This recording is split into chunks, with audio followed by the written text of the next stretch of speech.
Dallas McCarver collapse. On August 22, 2017, transferring a home near Boca Raton, Florida, it was just past midnight and the house was quiet. Dallas McCarver was 26 years old. An IFBB professional bodybuilder, the sport had come to know as Big Country. He had burst onto the circuit in his early 20s, earned his pro card, and by 2016, he had finished 8th at the Mr. Olympia, the sport's highest stage. He was widely considered one of the fastest rising heavyweights in the world, a competitor many expected to challenge for the very top within a few years. That night, a friend found him unresponsive on the living room floor, food scattered around him, and the first reports that reached the public suggested he had simply choked while eating. By the time anyone reached him, he was already in full cardiac arrest. Paramedics worked on him and rushed him to Delray Medical Center, where he was pronounced dead at 1:03 in the morning. The autopsy told a very different story than the choking headlines. The medical examiner characterized it as an unwitnessed cardiac event and gave the cause of death as severe concentric left ventricular hypertrophy with coronary atherosclerosis, a heart that had thickened abnormally alongside clogged arteries. His heart weighed 833 grams, nearly 3 times the roughly 300 grams typical for a man his age. The report listed chronic use of exogenous steroid and non-steroid hormones as a contributing factor, and noted an enlarged liver and kidneys, along with hardening of the small vessels feeding those organs. Toxicology detected anabolic steroids and trenbolone in his system. He was 26 years old, and the choking that made the first headlines had only been the surface of what killed him. Rich Piana barber-chair collapse. On August 7, 2017, in a home in Clearwater, Florida, it was about 1:30 in the afternoon. Rich Piana was 46, a professional bodybuilder who had built a second career even bigger than his first, running a supplement company and reaching an audience of millions across social media, where he spoke openly and often about the extremes of the sport. That afternoon, he was doing something entirely ordinary, sitting in his own home while his girlfriend cut his hair. Then he collapsed, striking his head as he went down. His heartbeat was eventually restored, but so much time had passed without oxygen that brain damage had already set in. Doctors placed him in a medically induced coma, trying to bring down the swelling in his brain. He never came out of it. After roughly 2 weeks in that coma, he died on August 25th, at 46. The autopsy found that both his heart and his liver weighed roughly twice the average for an adult male, and it noted mild atherosclerotic disease in his arteries. His lungs were swollen and filled with fluid. No toxicology analysis was ever performed because the hospital had discarded the specimens needed for later testing, despite specific requests to preserve them for exactly that purpose. With those samples gone, a definitive answer became impossible.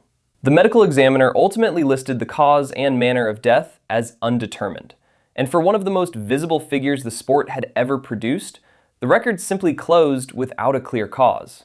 Greg Kovacs' heart failure. On November 22, 2013, in a condominium in Mississauga, Ontario, it was around midnight. Greg Kovacs was 44, a Canadian professional bodybuilder from Niagara Falls, remembered as one of the physically largest competitors the sport had ever produced. He stood 6 feet 4 inches tall and carried an off-season weight near 420 pounds, with arms that measured over 25 inches around, a chest and frame on a scale almost no one in the sport had matched before or since. That size was his signature, and it came at a cost the human heart is not built to carry. In the weeks before that November night, he had been struggling with severe water retention, his body holding fluid it could not clear. He had also recently undergone mitral valve surgery, a repair of one of the valves that controls the flow of blood through the chambers of the heart. That night, his heart failed. He was found dead in his condominium. His death was attributed to heart failure, widely tied to the long-term cardiovascular strain of competing, training, and simply existing at his extreme size, a body that demanded far more from the heart than any heart was designed to give. The cause of death was recorded as heart failure. He was 44 years old, survived by his parents and 2 sisters, remembered as a giant of the sport in every sense of the word. Jodi Vance dehydration collapse. In early March 2025, backstage at the Arnold Sports Festival in Columbus, Ohio, one of the largest events in the entire sport was in full swing. Jodi Vance was 20, a competitive bodybuilder and posing coach from Texas who had recently placed 3rd in women's physique at a regional show. She wasn't there to compete. She had traveled to Columbus to support the athletes she coached, to stand backstage and guide them through their moment on stage. It was there, backstage, that she began to feel unwell and started vomiting. Her condition worsened quickly until she needed hospitalization, and she was transported to a nearby medical center. At the hospital, her heart stopped. She was pronounced dead at 12:51 in the afternoon. Her family said her heart had stopped due to complications of severe dehydration. Her coach said that, without his knowledge and without her family's, she had used 2 hazardous substances to alter her physique. At the hospital, her potassium level registered at 9, a dangerously high reading consistent with a potassium-sparing diuretic. That kind of drug, combined with a fat-burning compound, can throw the body's chemistry far enough out of balance to stop a healthy young heart. Her death was attributed to a cardiac event brought on by severe dehydration.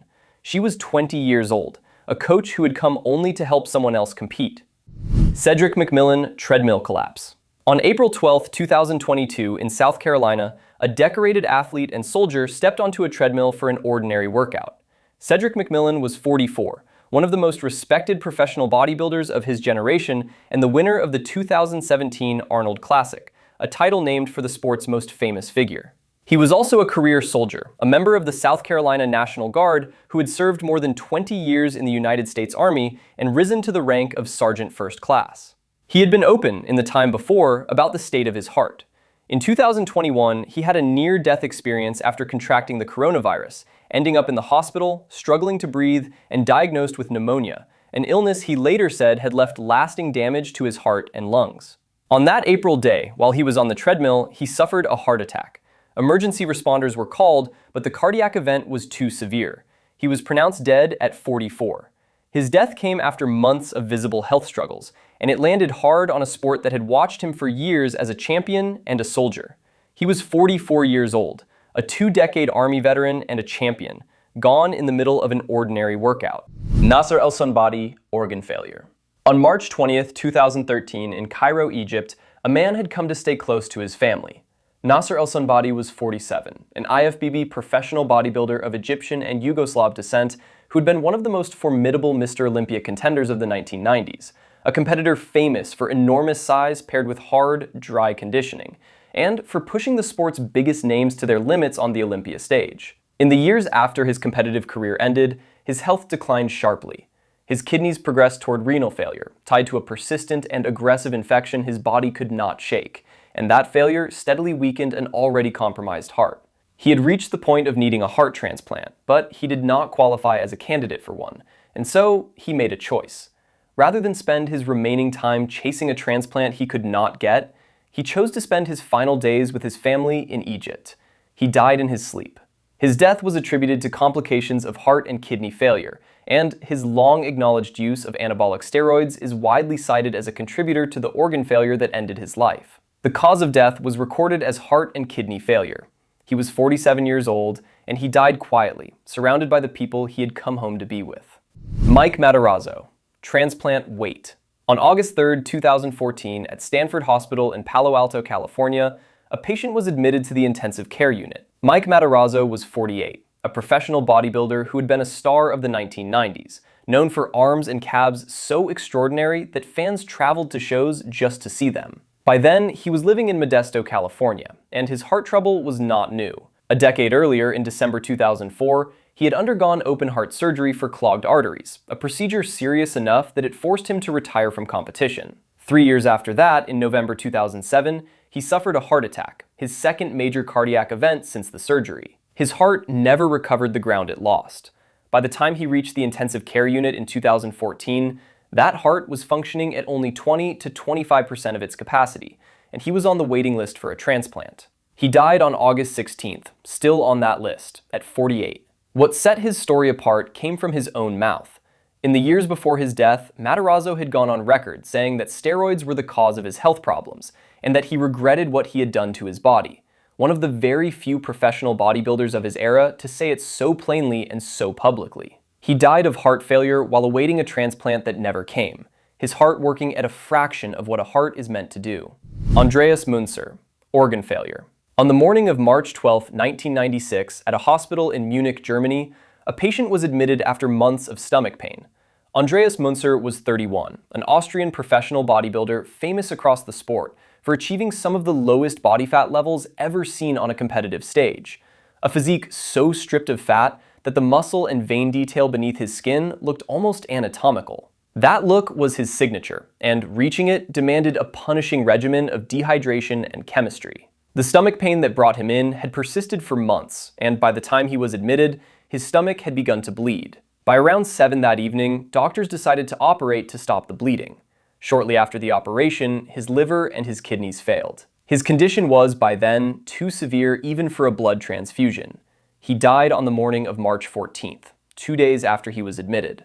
The autopsy gave the cause as dystrophic multiple organ failure, and what the doctors found inside him became one of the most cited findings in the sport's history. They found numerous tumors in his liver, some the size of table tennis balls, alongside the liver and kidney failure, and an enlarged heart weighing 636 grams, more than double the roughly 300-gram average. Toxicology revealed high doses of testosterone and other anabolic agents, growth hormone, clenbuterol, and potassium-sparing diuretics, the drugs used to strip water from the body in the final days before a show. The official cause of death was ruled dystrophic multiple organ failure. He was 31 years old.